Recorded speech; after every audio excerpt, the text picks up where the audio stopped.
you can't truly help others if you're not also focusing on yourself and focusing on your mind, your body, this meat suit that we have to wear, the programs that we have. And if you're not doing that, then it's much harder to truly show up for the people that you love, the people that you want to help. Before we started to talk, I had 20 minutes, so I took a 15-minute walk around our little lake over here just to get outside and just do something, right? Yeah. And so I tell people all the time, you don't need a lot of time to do something for yourself. It can be 30 seconds. It doesn't have to be long. Just take a breath, increase the exhale, and just go, I am here. Aloha, everybody. Welcome to Optimize Your Naʻau Podcast. I'm Dara. I'm David. And today we have a special guest, good friend of ours, Dr. Scott Sherr. Yes, who we are so grateful to have some time with him because he is a very busy man. So Dr. Scott is a board-certified internal medicine physician, and his specialty is health optimization medicine. That's right.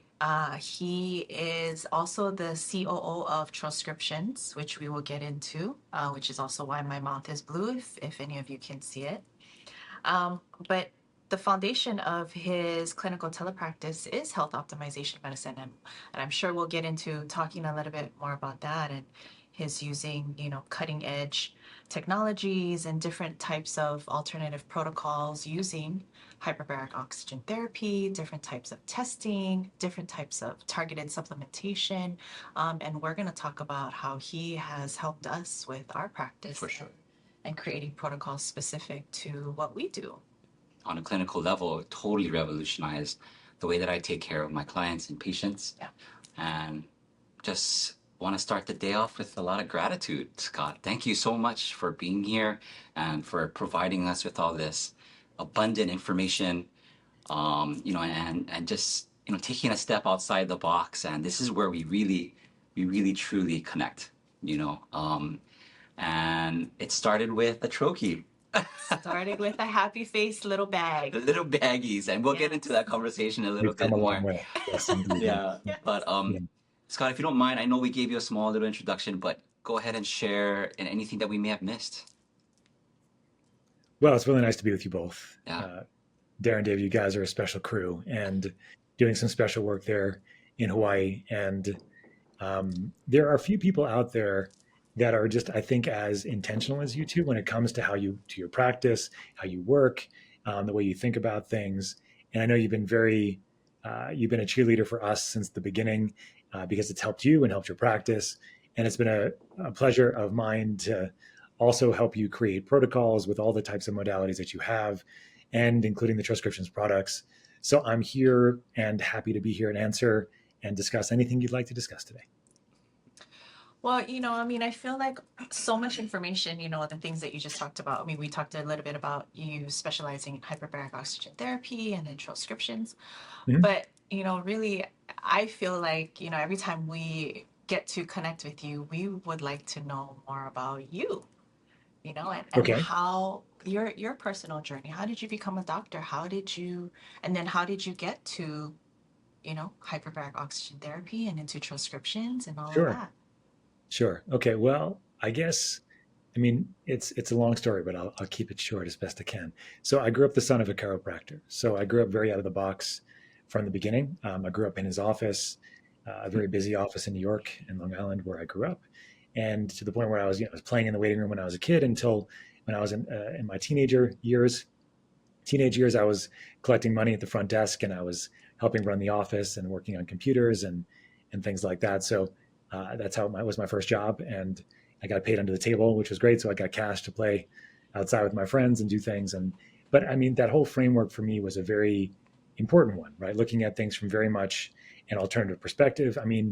Chiropractors are really the sort of original functional integrative doctors, and he was seeing people in that kind of primary care way since the 1980s where I grew up. So that was my framework. But when I was thinking about where I wanted to do what did I want to do from a professional perspective, I decided to go to medical school because I had this high-minded idea that I could bridge this gap between the world that I knew, which is the chiropractic world, and the world of conventional medicine, which I had no clue about, to be honest. So it was very, it's kind of like, it was a very, it's a shot in the dark, let's say, because I really had no idea what I was getting into. And when I was in medical school, I really knew from the beginning that I didn't want to do what everybody else did. Now, of course, I got tantalized by all the high paying specialties you could do, like be a GI doctor and scope people and make $400,000 a year, a dermatologist Sure. and make $700,000 a year. I thought about all that, of course, as I went through, but I always kind of went back to the reason why I went to medical school, which was to try to find a way to bridge all that. And when I was in my third year of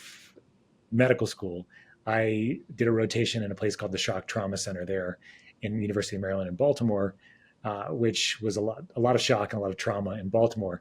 But in the basement, there was a huge hyperbaric chamber. And that's where I saw hyperbaric medicine for the first time. And I saw it was working for things like carbon monoxide poisoning and burns and wounds and things like that, some pretty severe stuff. And I got very intrigued in the technology. And I did some research after I had a little more time, a little bit later in school. And I realized that it was being used for many more things around the world that we weren't using it for in the United States. And so that's when I started getting more interested in hyperbaric medicine and seeing that it was really a way for me to bridge those gaps, because there was all these insurance related indications, 14 of them. And there was also about 50 or 100 things that had pretty good research and much better research now, 15 years later than they did then, where hyperbaric therapy could be helpful. So from there, I did my internal medicine residency, and then I kind of gravitated towards working in the hyperbaric field. And over the last decade, I really created an integrative practice where I was looking at hyperbaric therapy as sort of my main modality. I've been speaking a lot about it for many, many years, as you know, at conferences and podcasts and lectures and et cetera, et cetera. And then, but I found like maybe about 4 or 5 years into it that I really needed to create more of that integrative approach. And that's when I really decided that the framework that I would use was more like, what are you doing before, during, and after hyperbaric therapy to truly optimize the experience? And also, what are the categories of things that you could use before, during, and after to really help? And that's kind of what gravitated me towards like a foundational type of practice. And so health optimization medicine was the foundation that I was missing and that I started doing in 2018, 2019 timeframe. It's a nonprofit organization, but it's training practitioners on how to optimize health. And it was a foundational practice, specifically something called metabolomics, which is kind of the study of your cellular biology and looking at vitamins, minerals, nutrients, and cofactors. Because you think about hyperbaric medicine and getting a more oxygen in the system, that's creating a whole lot more capacity for you to make energy in the system. But if you can't make energy effectively, or you can't detox from the energy that you make, then you don't do well. And so I got kind of unpopular in my field in 2020, that time frame around the pandemic, because I kept talking about how maybe it wasn't a good idea for put everybody in the chamber at the same time. Maybe we should wait and maybe we should optimize first. And so my practice now is a kind of a combination of hyperbaric medicine as like that technology that I use and that I'm known very much as a person that works in that field. But like 90%, 80% of what I talk about with people has nothing to do with hyperbaric medicine at all, and has to do with that foundational approach and other modalities, other practices, health optimization medicine that can truly support the patient, the client along their journey. I've never took a deeper dive into hyperbarics until I met you. Yeah. And, we've experienced it in its most raw form, in its most acute situation, in an injury, from a choice that we made, and we know for a fact even in its most acute situation where I could barely kind of crawl in there, but coming out of it, after an acute injury, I noticed a significant difference in just decreasing pain. I was surprised I could even move, but I wonder what it would have been like if I didn't go through that, not just the experience, but through that hyperbaric treatment shortly after, you know. But as I was mentioning earlier, I use your, the protocols that you shared with us, as a foundation for a lot of my clients that are just recovering from respiratory issues. Just like you, I function a little, a lot outside the box. I'm not your normal physiotherapist as well. So, the way I like to approach it's hard for me to unsee what I've already seen and unlearn what I've already learned. So I want to make sure I integrate, as much as I can to help people, right? And so, it is a foundation as well, other than, using, other technology that I like to use myself as far as using the newbie. Um, I would say the hyperbaric chamber is a super, super, if not parallel with what I use with the newbie. Because, I mean, without that oxygen, without that base level, um, you know, getting that optimized oxygenation, you know, um, and just getting our mitochondria at its optimal, position. When you add the troches to this, the methylene blue to it, I mean, it totally changes. I mean, even using the calm, the troches from you folks as well, makes a huge difference. The revolutionary one right now is the Trommune, by the way, and it tastes amazing. Like Yeah. that's my favorite. I get. Kids love it. Yeah. I know, and It really helped us especially when we went it's to Japan. it's dangerously tasty. So Yeah. I'm a little worried about the clinical dosage. 'Cause but anyway, No, and It's really, very safe. no, yeah, for the sure. health optimization part, I mean, you really did figure out a way to bridge, Mhm. bridge those two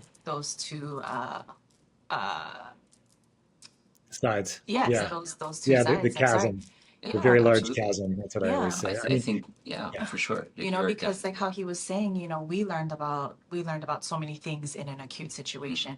Right. But after, working with you and having you create protocols, I mean, something simple like stress, or, for me in my aesthetics practice, right? For people for their skin, right? Right. But not using their skin as feedback as what's happening on the inside, For right? sure. And the protocols that you created for us has so much to do with down regulating the nervous system, which we've been Yeah. able to teach people about how much that has an impact on their well-being. Mhm. And I think when people think about hyperbaric oxygen therapy, they think about, oh, that's for, That's for high sick people. performance That's for athletes or somebody sick, on the extremes. Yes. right? And Yeah. us everyday people are really in the same position, not eating right, not sleeping right, not getting enough It's just an exercise, accumulation not over time. We're supplementation. just waiting until we kind of surpass that threshold, right? And it doesn't have to be that way. Yeah.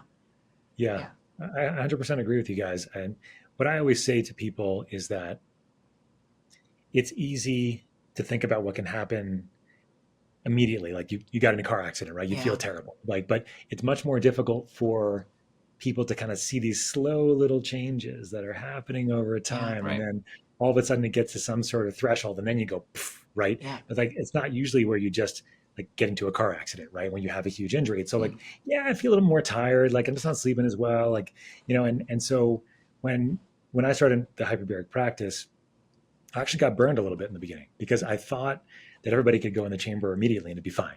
But I realized that in the beginning, if somebody's very inflamed, if somebody has a lot of stress, if somebody needs significant work from a cellular perspective, that if you put them in the chamber too quickly, especially if you go to a deeper pressure in the chamber, that you may do more harm than good initially. I mean, typically people don't feel bad forever, but they might go in the chamber and not feel good at all. And so the whole framework that I use is like, if we have time, if there's time, if it's an acute issue, then I always say, do not pass go. Do not collect your $200 from Monopoly and go into the chamber, Yeah. especially if it's safe to do so, as long as you've been screened to do so, Correct. for example. Correct. But in general, for more chronic indications, more long-term goals, it's much better to look at foundational things. And I think, Dara, you said it really well. I think the major thing that I really always emphasize is the stress response and the parasympathetic activation. Because if you're in constant fight or flight, there is no way that you're going to heal. It's just not possible. And so anything we can do with our clients and patients to down regulate their stress response is going to go a huge way. And so that's why I'm such a big fan of the GABA system and the neurotransmitter itself, because it's something that so many of us are deficient in these days. And it's because GABA is our primary inhibitory or primary relaxing neurotransmitter. So most of us are deficient because of stress, because of either leaky guts, infections, vitamin mineral deficiencies, and things like that. So if you can enhance the GABA system, so many different ways, lifestyle, diet, supplementation, then you're going to see a massive change. So even before I even work on somebody's vitamin, minerals, and nutrients, oftentimes I'm like, we need to work on your stress response first, because there's nothing that I'm going to, no vitamin or mineral is going to help you. You need to calm down the stress response. And then once you can do that, then that's when healing's possible, right? If you don't have that going, you're not going to see a change. That's what it comes down to. Yeah. And I feel like that's the part, like when we have conversations with our clients, that's the part that's hardest for them to swallow. Wait, my stress? No, I'm talking about, like this pain that I'm feeling, or, he's, or these things on the skin. Things that showing up on their face. It's just, my stress is fine. Right. It's like, no, but it's showing up. Yeah. It's showing up in our movement, it's showing up in the inflammation, that's showing up in our skin and our joints. And, this is information that we want to make sure that we get out there, and, we have these connections and conversations with people, because we're being misinformed out there, and so we want to make sure that everybody's on the same page with this, right? Yeah, and you taught us something very valuable about hyperbaric oxygen therapy, right? That it is it will create a hormetic response, right? And that's what it's designed to do. Right, but not everybody knows that. Right. And then is the body, or is the mind, or is the system available to allow that hormetic stress? Or are they already at such a level where if you give more hormetic stress, it's going to get worse, right? And so I always say for people that are going in the chamber, we have to relax in there. Like, we don't want to be on our, like if it's a mild chamber, you don't want to be on your phone. You don't want to be watching scary movies. You want to be just like, relaxing in the chamber. Right. Or Game of Thrones. I was guilty of this when I first started hyperbaric therapy. Like, I remember doing a couple sessions, like back in like 2014, and watching. I remember what movie it was, but I was like, it was not a movie that you should watch in a chamber. I was like, no, people shouldn't do this. No, this is not how you're going to relax and heal in a chamber. So, I think this is how you get the experience. Like when you do it yourself, and I've had my own like mild concussions over the years, right? And so I've definitely used the chamber for medical reasons over the years, and I have my kids that I use the chambers for and things. But I know you guys do too, and so it's that's always the first thing, is how can we downregulate the stress response? And so like I use a lot of our Trocom at Troscriptions for this reason, right? So because Trocom, it really modulates the GABA system and enhances it so that you downregulate your nervous system fast, and then you feel that stress kind of melt away. And then so I have a lot of people that use it. I think you use it, Dara, before like some of your aesthetic practice. Like I know like a lot of people that are doing surgeries and aesthetic work, and I have dentists that do it too. They'll give their patients and clients Trocom ahead of time so that they kind of relax a little bit before they go ahead and do the procedures. And the same thing with the chamber. Some people do get stressed just going in, so you can use a little bit of the calm to help out in that capacity. Yeah, and in your protocol, you included the brain tap. In our hyperbaric. It's like an essential now. Yeah, and actually I use it for some like microneedling, for example, just to help aid in the healing process, because the more relaxed you can get, the better the body will respond and heal. Right. Right. And then using the integrative approach that you guys use with the multiple modalities, and having various ways of kind of tackling something from different angles is really, really important. Things that can help people right now very quickly is really important, right? Because then you can kind of help them get a little bit more motivation to do some of the harder work of changing their lifestyle, changing their diet, but you can make them feel a little bit better. That can go a long way. And that's what the Troscriptions products are all about, right? So you have something for energy and for focus and for sleep and for immune system function. So that these things can kind of help, hopefully, while people are like, well, now I feel a little bit better. Now I can actually stop eating McDonald's every day, or get more than 5 hours of sleep, or, fill in the blank as it has to be. And then with hyperbaric therapy, I don't use it that way as much, although it can be that kind of reset for people. If you can kind of get them to the place where they are ready to relax in the chamber, and they're ready to, ready just to kind of envelop the idea that these chambers are going to help them relax and heal. So I often use the chambers, especially in the beginning, as a place where they can't do anything else. So you can't bring anything, can't do anything. Like, this is just the chamber. You're going to relax. It's going to be good. That kind of thing. It's funny because people sometimes mistakenly call it, or I don't know if it's mistakenly call it, they'll call it like a deprivation chamber. Yeah. but it really is. That's what they need. And it is. It's a place of solitude. Yeah. We like to use that place to reset. Truly, they're using the brain tap. Matter of fact, we use it as a main thing that we do with our retreats, and we do a lot of energy healing type of stuff. where we integrate all these different technologies, we introduce them to different supplementation that can get them to that balance of their parasympathetic and sympathetic nervous system, right? It's one thing to inhibit it, but we don't want to totally neglect, its importance of the sympathetic nervous system, right? Of So course. Yeah. a lot of it is the educational part, like you're mentioning, right? We educate not just ourselves, but our clientele, but we want to make sure that we have that ability to balance their nervous system so that people can truly connect, connect with themselves, create that sanative connection that that we'll talk about in a little bit.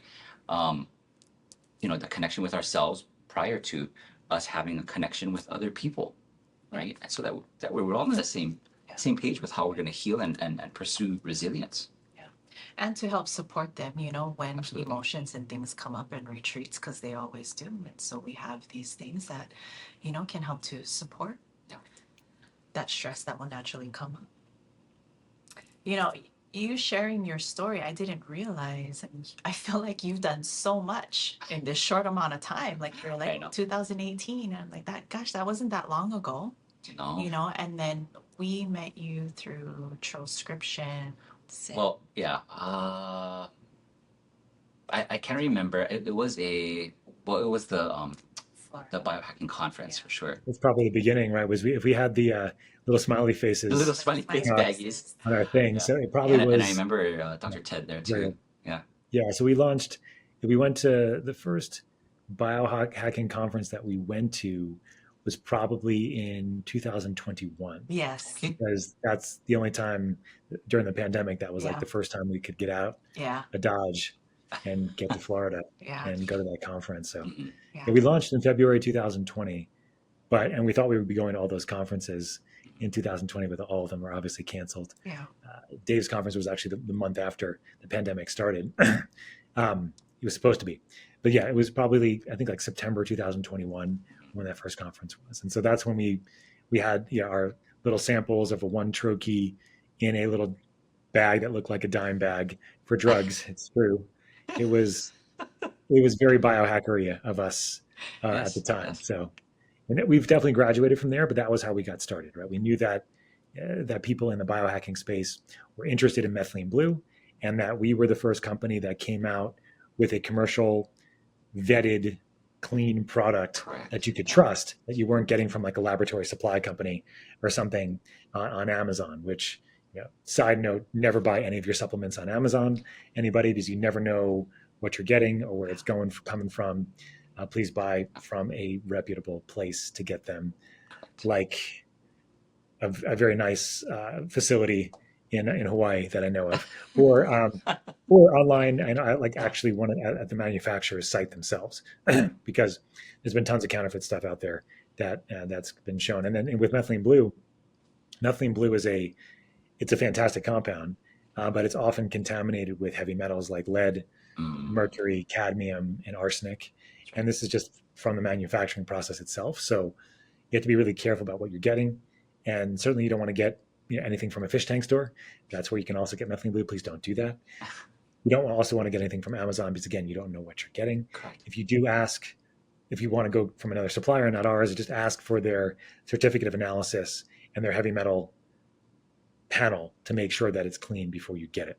So that's what I would say about that. So, but it was fun to launch in the biohacker community, because these guys, as you know, are all totally cool with a blue mouth, totally cool with doing things that are not like everybody else, and pushing the envelope. And so it was a really fun way to launch the company. And we've been very surprised overall at how popular our methylene blue products have become over the last several years. I think COVID had a significant amount to do with that, actually, because there's a spectrum of dosing. Low dose 4, 8, 12, 16 milligrams of methylene blue is a fantastic mitochondrial optimizer, energy production, detoxification. So if you have a chronic inflammatory issue, if you have an autoimmune problem, if you have symptoms of an infection that's not going away, like a certain pandemic or something like that, you might find that you have significant benefit, because mitochondrial function is compromised. And this is if you have brain fog, if you have cardiac issues, if you have exercise-induced fatigue, if you have infertility, because actually the most mitochondria per cell are in your ovaries and your sperm, Right. actually. Right. And so you probably have mitochondrial dysfunction. So these lower doses can be very, very beneficial in those capacities. The higher doses of methylene blue, over just around like 1 milligram per kilogram, which would be on average around 50 or 70 milligrams a dose, is really a great anti-infective, and it's been studied as an antiviral, an antibacterial, an antifungal. You can combine both the high dose and low dose with near infrared light, as you guys both know, and the light itself synergizes with the methylene blue at low doses, becomes more mitochondrial enhancing. At the higher doses, becomes more anti-infective. So yeah, I have a good story about that. I was actually 2 weeks ago, I was in LA and I did a podcast, and then I took a whole bunch of methylene blue that morning. And it took 16, which is actually a higher dose than I typically take, but I wanted more brain power for my podcast.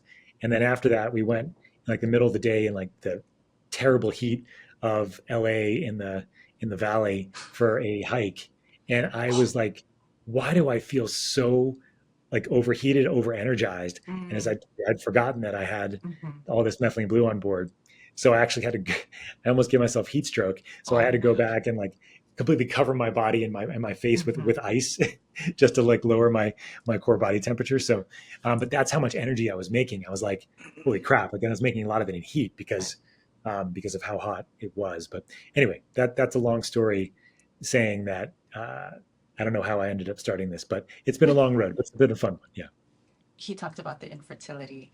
Yeah. Yeah. And that's something that, comes up a lot. Naturally we attract a lot of couples. And so, we get to educate them with, a lot of your supplementation and your content. Yeah. I mean, most people have a hard time making connections with how does this help with that, right? And a lot of it is, us going out there, getting educated on, how does this relate? How can this help with whatever condition? And infertility is one of them. We help a number of different people through that, through that lens, if you will. But that's fantastic. Yeah. But using the supplementation, using the technology that, and specifically the protocols, in optimizing your mitochondrial health, people don't realize how much mitochondrial health is essential. Like, just having an awareness of what that is, and whatever way people want to approach it, on how they want to measure it after taking it, before they're taking it, or before they get access to any technology. I recommend like find a reputable place. Yeah. And, What I would say also about that, David, is that when people have mitochondrial dysfunction, right. It's often pretty obvious if they just like have a little bit of a thought about how they feel on a regular basis, right?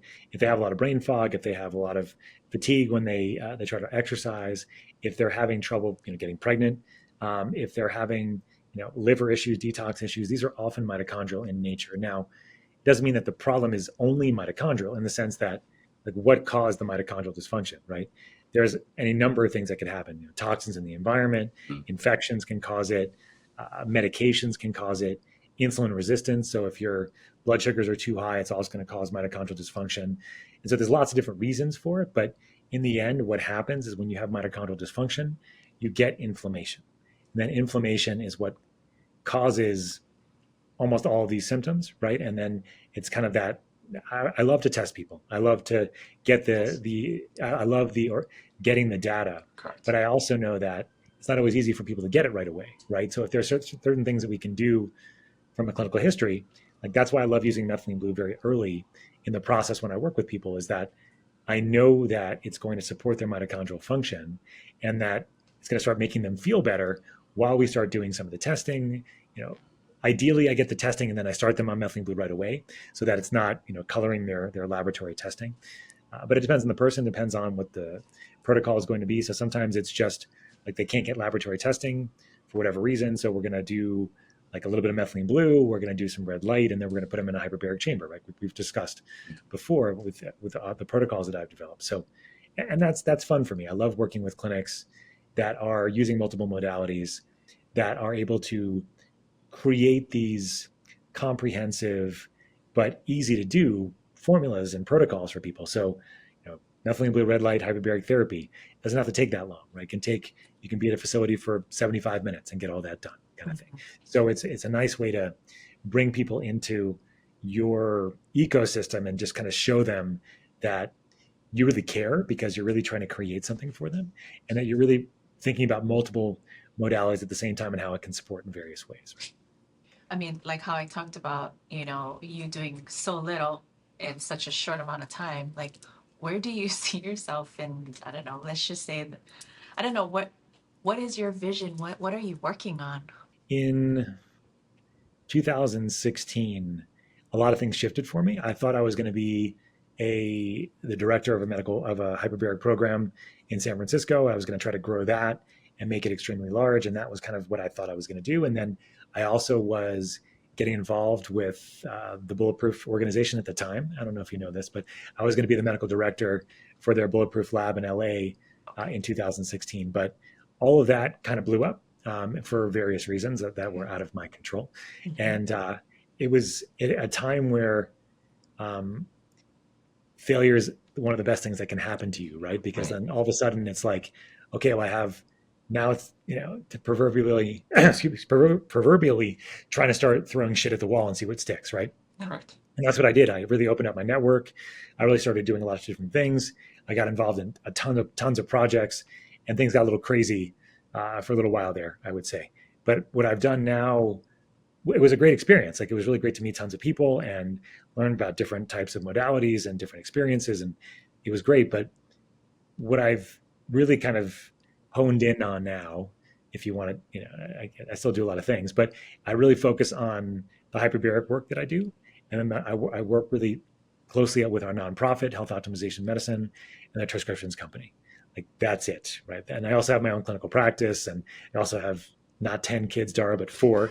So I also have 4 kids and all that things. So I definitely stay busy. But my vision of really the future is to really try to continue on the nonprofit side to train more practitioners on how to use this framework to truly leverage health-focused care and not disease-focused care, and creating this foundation on everybody. And if we can do that, then everything else on that sort of pyramid of shittiness, as far as we get more, conventional medicine from primary care to acute hospital care to trauma, everything else gets easier to treat, even if you have a good foundation. Okay, so that's one of my main focuses. And we're going to have a conference, actually, our Home Hope conference. You guys should come. If you coming to Vegas this year for A4M or no? We are. Yeah, we'll be there. A4M. So 2 days before, we're having our Home Hope conference. Actually, we're going to have it's going to be at Caesar's Palace, and we're going to have a day and a half event where we're going to have speakers and talking about the nonprofit. But we're going to have multiple speakers coming. Kiran Krishnan from Microbiome Labs will be there. Chris Shade from Quicksilver will be there. I'll speak, Dr. Ted will speak, and we'll have CME for those who need it. But we're going to have a 2-day event there trying to raise more awareness for the nonprofit. So you both should definitely come. I'll send you information. Oh my God, yeah. Yes, please. We would love to. Yeah. So we're going to continue to have a yearly symposium where we do this and educate and bring out to the community, more of this information. So that's a big focus for me, because the more practitioners we can get trained in this, the better. I think that we can really move the needle. And the Troscriptions company is obviously a big focus too, because that's the company that supports a nonprofit, but also financially supports it. But at the same time, it's growing a product line that can help people right now. Yes. While they're on that long path to getting better. I mean, everybody wants to get better tomorrow, but it's going to take a while for most people to see benefits from the modalities that we use.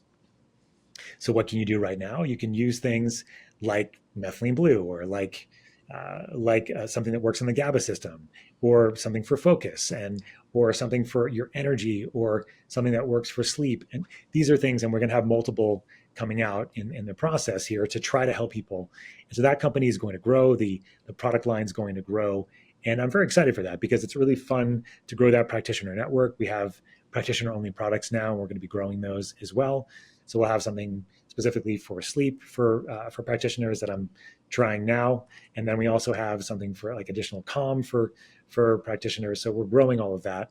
So those are big parts of what I do. And then on the hyperbaric side, my goal really is, it's a very big goal, and I have a good team that's doing this, is that I'd like to create a pure ecosystem where people know how to use all these modalities together.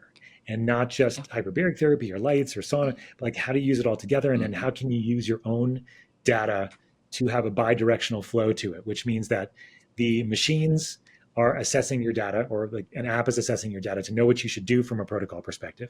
But from the other side of things, you can create protocols using the data that's coming from the machines. It's like, so that you can actually know what's happening. So that's very exciting. And in the November timeframe, there's going to be our new app is going to come out from OneBase Health, and that's going to be, what brought to mind was OneBase. Yeah. That's going to be it's going to be in stages, of course, but the initial stages, there's going to be Bluetooth connections to all of your modalities. So you can use everything from your phone. You can use a hyperbaric chamber from your phone. You can monitor all, like, many things that are coming from your chamber, like your pressure, your oxygen, your time, your lights. We're going to have all these like all these metrics there, your sauna, your cold plunge. So we're working on all that now. So it's a big project, but the idea would be that we create an ecosystem with software that you have this capacity to know how to use all this stuff together. So it's a very big project, but it's been on my list for a long time, just because you have all these modalities at your clinic, right? And then more people are having these modalities at their house. And so how do you use these, and when should you use them? And like, what if you can know when your HRV is going down, okay, then maybe this is the protocol I should do. Or my temperature is up, maybe I should do this, right?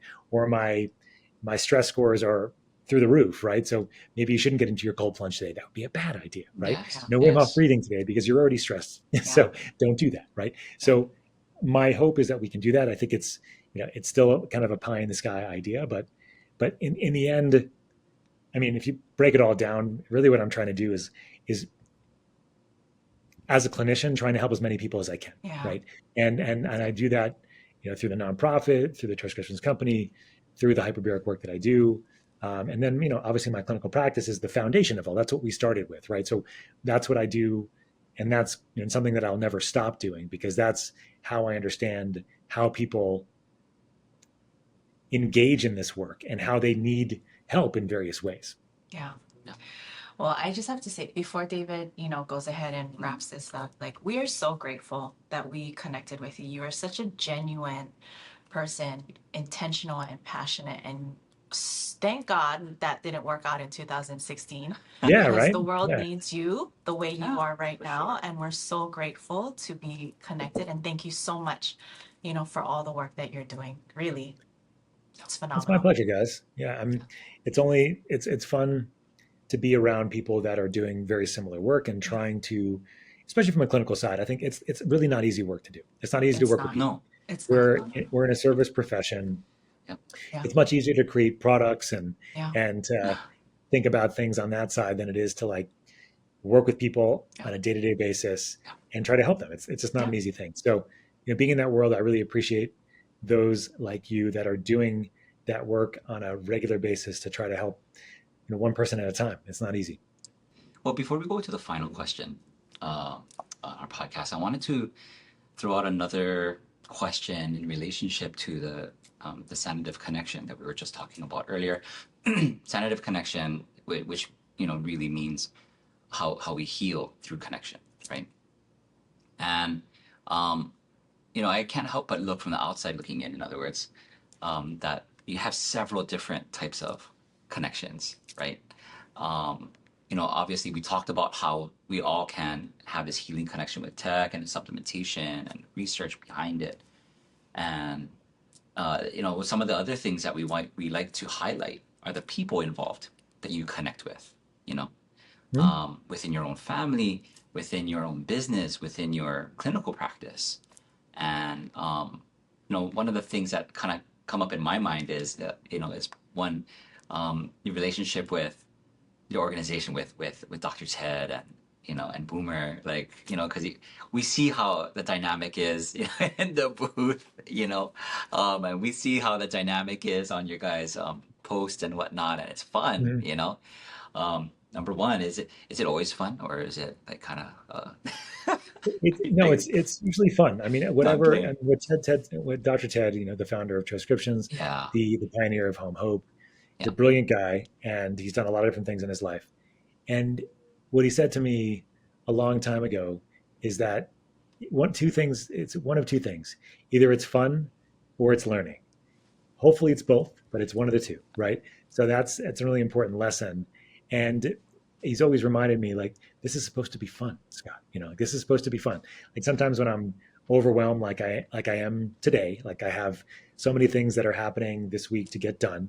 It's like, Yes. well, number one, I chose this, right? This is what I chose to do. Number two is like, this is really good shit. Like, this is good stuff. Like, I'm going to, Yeah. we're doing all these things that are great. We have our Yeah. nonprofit, and we have a cohort of students that are starting this week, so I have to get prepared for that. I have a webinar that I'm giving on Friday for the practitioners at Troscriptions. I'm doing my own podcast recordings with our own podcast Ooh. as well. And so the list goes on and on and on. And you have right? 10 And then, of kids. course, I'm going to take my 4 Now you kids have 10 kids. all their Yeah. places, in 2 hours, right? So that there's all that. So, on one level, it seems overwhelming. But on the other level, I'm like, this is fun. Like, this is the stuff that I signed up to do. Yeah. So, Right. yeah. So, I mean, when it comes to connection, it's a big part of everything that I do, right? And of Yeah. course, I think it all starts, and you mentioned this, I think, earlier. I'm not sure if we were recording or yet, David, but the connection to yourself, the capacity to have that connection with your own avatar and your own programs is really, really important. And that's a big thing that we emphasize as a team at Troscriptions, at Home Hope. It's that we do a lot of personal work, a lot of meditation, like a lot of personal practice. Like, that's very, very important. But the key as a practitioner, as you know, and you guys can do this, it's like, but not everybody can, can you connect with somebody in the first 10 seconds, right? If you can do that, everything gets easier. If you can't, then it's not going to be an easy road, right? And sometimes for people, it does take longer than that, right? It depends on where you're kind of meeting them and where you are. But I mean, you guys and I know that, like, it's within about 10 seconds, if you're going to be able to help somebody or not, Yeah. usually. And Yeah. if they're ready, if they're not ready, if they're kind of where they are in their practice or their process, I should say. So, but connection is something that you can, once you're connected to yourself and you have a good base and foundation, it's much easier to connect with others. And if you have good people around you that are also in a similar frame, it just gets easier and easier. So our final question, is that okay? Can we Yep. Go on. Our final question has a lot to do with just the name of our podcast, really, and a lot of it is always asking our guests, how do you optimize your naʻau? So, in our culture, in the Hawaiian culture especially, we talk about our naʻau meaning, where our life starts and begins, right? It literally translates to what our inside, what's inside our body. But naʻau also means, like, kind of everything that encompasses us from inside, our energy, our beingness, and just something that that resonates with us or connects with us, right? And things that kind of fuel us, right? Our naʻau, in other words. And what would you do? What do you do? What would you, I guess, prioritize or rank as your, what you optimize or how you optimize your naʻau? Well, I think, again, it goes around with, you can't truly help others if you're not also focusing on yourself and focusing on your mind, your body, this meat suit that we have to wear, the programs that we have. And if you're not doing that, then it's much harder to truly show up for the people that you love, the people that you want to help.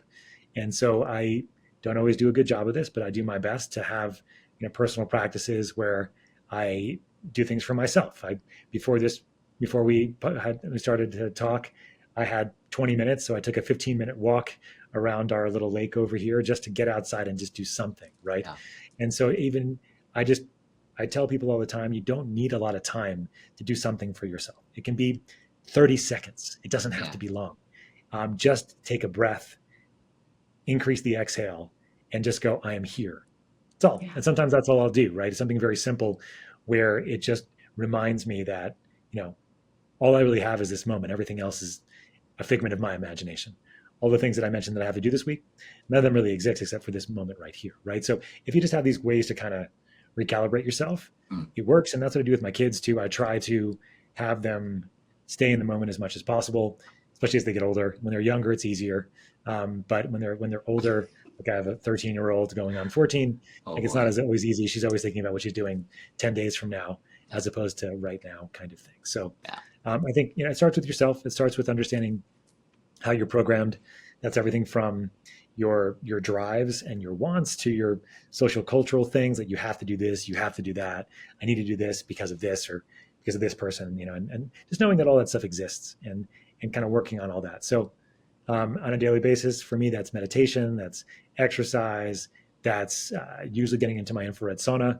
I have that. That's what I use most nights. I have my hyperbaric chamber that I don't use enough, actually, but I have it in my house, but it's here if we need it.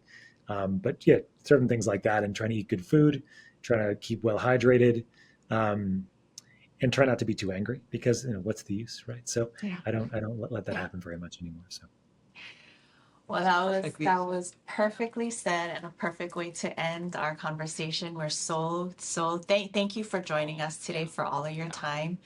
Check out course. Dr. Scott he has so much Also amazing many. content, especially on Instagram with Troscriptions, his personal Dr. Scott Sherr.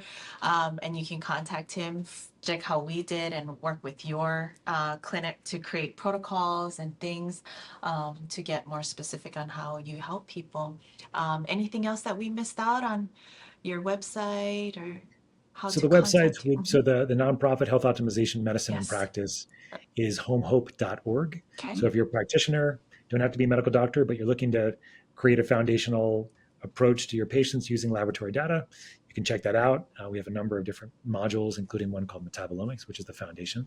And then we have Troscriptions, which is troscriptions.com. The word tro, or the letters TRO, and the word troche and the word prescription mashed up to Troscriptions.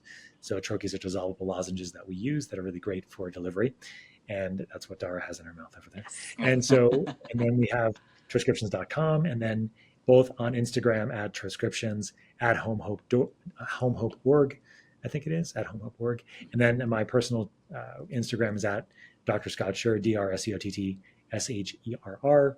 If you're specifically looking for hyperbaric work, I have my own personal consulting, which is integrative.hbot.com. And then my company is onebasehealth.com. Yeah.